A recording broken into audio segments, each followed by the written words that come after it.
ہے سب کی جانب سے کہا جاتا ہے، مینوان عمل ہوگا اس پر؟ سب سے امپورٹنٹ چیز تو یہ ہے کہ جن لوگوں نے یہ اس فیصلے کے خلاف اپنی خواہشات کا اظہار کیا تھا تحریری طور پہ سپریم کورٹ آف پاکستان میں، ان میں شامل ہیں P T I, election commission of Pakistan, Ijaz ul-Haq, M Q M اور شیخ رشید. اب یہ سب لوگ کہہ رہے ہیں کہ جی ہم تو اپنی درخواستیں واپس لے رہے ہیں. بڑا جو مزیدار رویہ تھا وہ تھا پی ٹی آئی والوں کا کہ انہوں نے کہا کہ جاسم نے ان سے پوچھا کہ اب آپ کیوں یہ واپس لے رہے ہیں، تو ان کے پاس کوئی اس کا لاجیکل جواب نہیں تھا.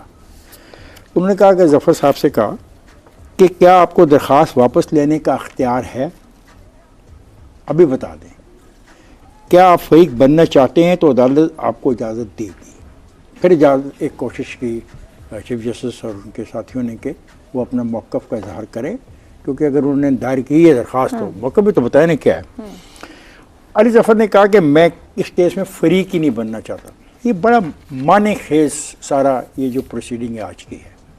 اس میں جو بنیادی سوال اٹھایا گیا وہ ہے کہ پہلے کہا گیا تھا، جیسے آپ نے اپنے انٹرو میں کہا، کہ فیصلے میں غلطیاں ہیں. اگر فیصلے میں غلطیاں ہیں تو آج واپس کیوں لے رہے ہو؟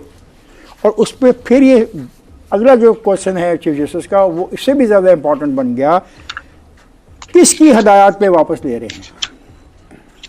اور پھر انہوں نے کہا کہ یہ ایسا جو کرنا ہے آؤ اور آ کے بات کرو. اب میں خود بھی حیران ہوں کہ جب آپ ایک چیز کے پیچھے پڑ گئے اور آپ سب لوگوں نے درخواست دی کہ غلط ہو گیا، فیصلے غلط ہو گیا، اور پھر چیف جسٹس کو یہ سوال اٹھانا پڑا آج اتنے ڈرے ہوئے کیوں ہیں آپ. اور پھر سب سے اہم جو پیراگراف ہے وہ میں چاہوں گا آپ سے شیئر کرنا. چیف جسٹس نے سوال کیا کہ الیکشن کمیشن تب ٹھیک تھا یا اب ہے، یا ہمیشہ سے ہی ایسے کر رہے ہیں؟ کوئی کنڈکٹر تھا جو یہ سب کرا رہا تھا؟ الیکشن کمیشن نے تب کس کے کہنے پہ نظر ثانی دائر کی؟ اب اگلا فقرہ اگر ایسا ہم صحیح رپورٹ کر رہے ہیں تو بڑا اہم ہے. آرکیسٹرا میں سب میوزک بجاتے ہیں اور سامنے ایک ڈنڈا لیے کمانڈ دے رہا ہوتا ہے، یہ ہوتا ہے ایسے، دس از نون ایز اے کمانڈ. کیا الیکشن کمیشن تب کنٹرول ہو رہا تھا اور اب ہو رہا ہے، یہ ہمیشہ سے ہوتا آیا؟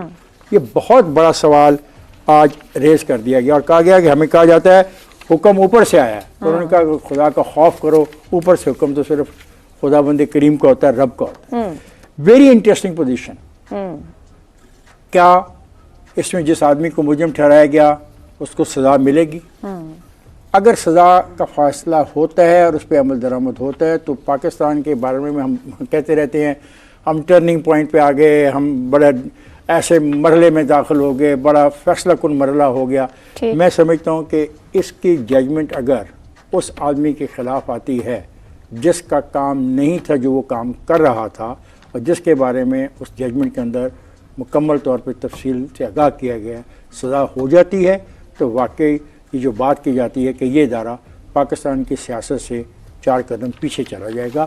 اور اسی میں شاید پاکستان کی بھی بہتری ہے، اس ادارے کی بھی بہتری ہے، عدالت کی بھی بہتری ہے. اور یہ باقی لوگ جو درخواست گزار ہیں ان کو سوچنا چاہیے کہ یہ ہر وقت پاکستان کی ترقی کے راستے میں رکاوٹ بننے کے لیے استعمال کیوں ہوتے ہیں. ٹھیک ہو.